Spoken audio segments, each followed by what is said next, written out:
Avengers doomsday में कुछ secret characters हैं जिनके बारे में मूवी के एक्टर्स को भी नहीं पता।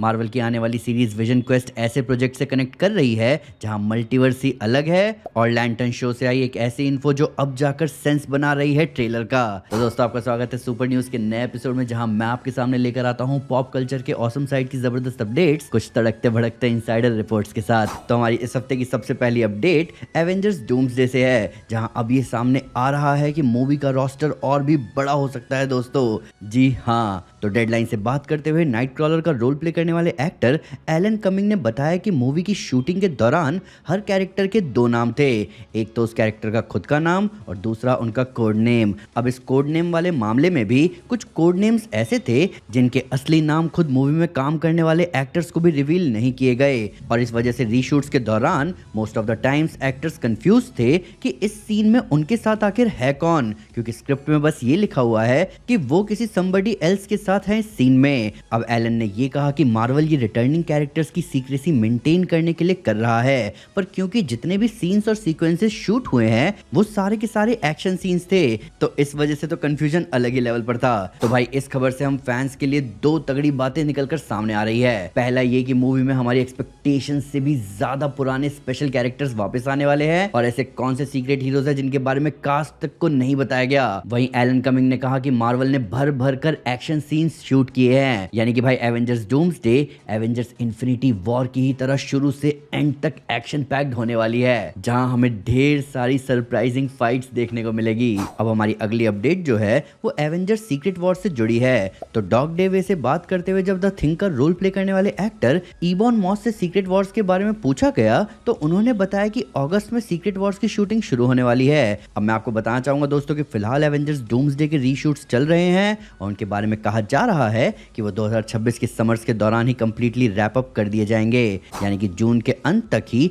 सारे रीशूट्स कंप्लीट कर दिए जाएंगे, और फिर एक महीने का ब्रेक लेकर सीक्रेट वॉर्स की शूटिंग शुरू होगी। डूम्सडे ऑलरेडी पोस्ट प्रोडक्शन में जा चुकी है, जहां मूवी के ज्यादातर हिस्सों की एडिटिंग और सीजीआई का काम चालू है, और फिर उसमें रीशूट्स वाले सीन को भी ऐड कर दिया जाएगा। अब यहाँ इंटरेस्टिंग बात यह है कि मार्वल कई सारे सेक्शंस पर एक साथ काम कर रहा है, क्योंकि अगर अगस्त से सीक्रेट वॉर्स की शूटिंग शुरू होगी तो यानी उसके प्रोडक्शन डिजाइन का काम अभी से ही चल रहा होगा। तो भाई, अब तो सिर्फ उम्मीद ही लगा सकते हैं कि मार्वल क्वालिटी के साथ कुछ जबरदस्त डिलीवर कर दे। अब इसी हफ्ते मार्वल के नए शो विजन क्वेस्ट का भी फर्स्ट लुक सामने आया, जो आप सब अपने स्क्रीन पर देख सकते हो। अब ये एक्चुअली में एक छोटा सा क्लिप था जिसे मार्वल वालों ने दिखाया था, और इस क्लिप के बारे में डिस्क्राइब करते हुए द रैप वालों ने बताया कि फुटेज की शुरुआत में हम विजन का रोल प्ले करने वाले एक्टर पॉल बेटनी को ह्यूमन फॉर्म में देखते हैं, पुराने विजन के सारी मेमोरीज को एक मूवी की तरह देखते हुए। अब आखिरी बार जब हमने विजन को देखा था तो वो व्हाइट विजन बना हुआ था, जिसे पुराने विजन की सारी मेमोरीज दे दी गई थी। अब क्योंकि इस नए विजन ने उन सारी मेमोरीज को जिया नहीं,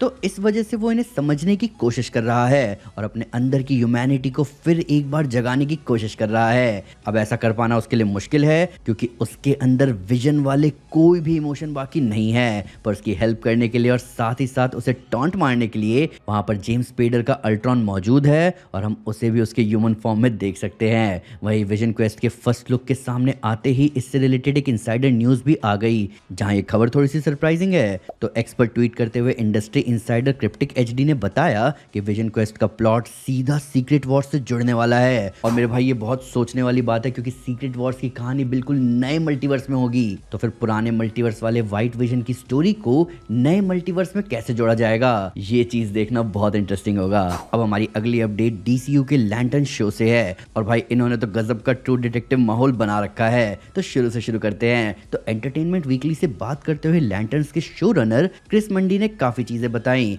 तो सबसे पहली इंफॉर्मेशन ये डिस्क्लोज की गई कि लैंटर्न शो डीसीयू का प्रीकर्सर होने वाला है, यानी कि क्रोनोलॉजिकली लैंटर्न्स के इवेंट्स डीसीयू में सबसे पहले हुए थे। अब ऐसा होने का रीजन ये है कि लैंटर्न शो में हमें पैरेलल दो टाइमलाइंस दिखाई जाएंगी, यानी कि एक तरफ इवेंट्स हो रहे होंगे 2016 में और दूसरी तरफ इवेंट्स सेट होंगे 2026 में। तो क्रिस मंडी ने बताया कि ट्रेलर में जो आपने नेब्रास्का का क्राइम इन्वेस्टिगेशन देखा वो सब 2016 में सेटअप होगा, जहां हेल जॉर्डन गॉर्डन अपने जूनियर जॉन स्टुअर्ट के साथ एक छोटे से टाउन में इन्वेस्टिगेशन के लिए आएगा।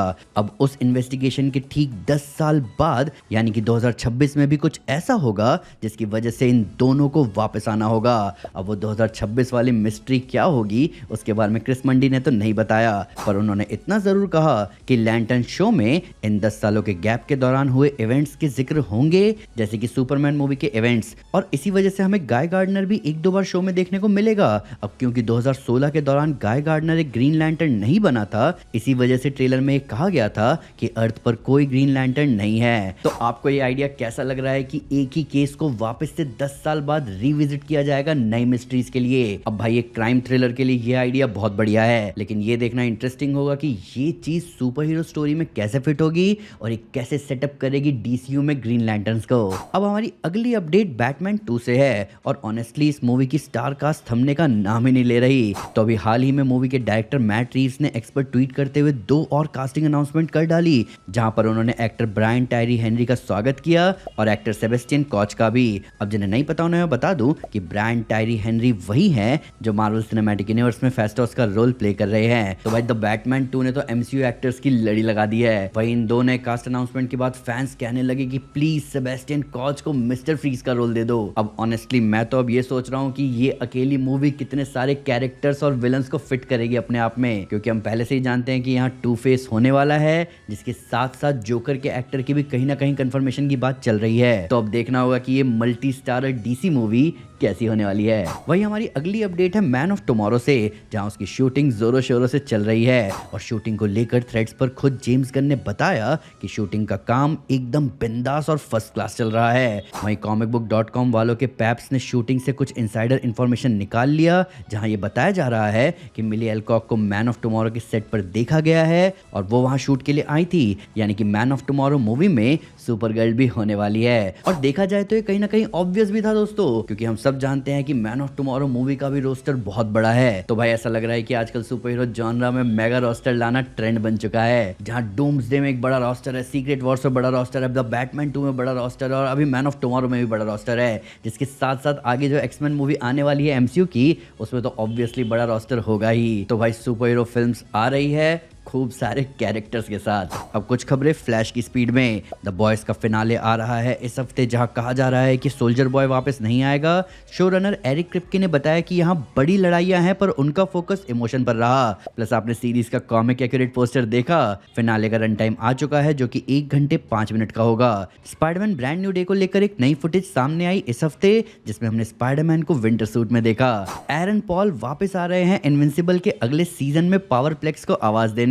प्लस इनविंसिबल के क्रिएटर रॉबर्ट कर्कमैन ने कंफर्म किया है कि इनविंसिबल के फ्यूचर एपिसोड्स में कुछ ओरिजिनल स्टोरी लाइंस और साइड क्वेस्ट होंगे जो कॉमिक्स में नहीं थे। Project Hail Mary digital platforms पर आ चुकी है। अगर आप इस जबरदस्त मूवी को थिएटर में नहीं देख पाए तो आप घर पर देख सकते हैं। तो दोस्तों ये थी सुपर न्यूज इस हफ्ते की। अभी आप मुझे बताओ कि आपके हिसाब से एवेंजर्स डूम्सडे में सीक्रेट कैरेक्टर्स कौन से हैं और यहाँ कितनी जबरदस्त लड़ाई दिखने वाली है। आपके हिसाब से विजन क्वेस्ट का डूम्सडे से पहले आना इस प्रोजेक्ट को कितना इंटरेस्टिंग बनाता है। और क्या लैंटर्न सीरीज का नाम लैंटर्न्स इसलिए है क्योंकि ये कहानी सिर्फ ग्रीन लैंटर्न्स के बारे में नहीं है?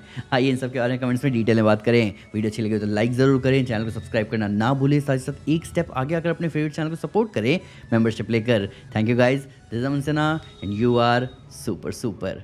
पीस।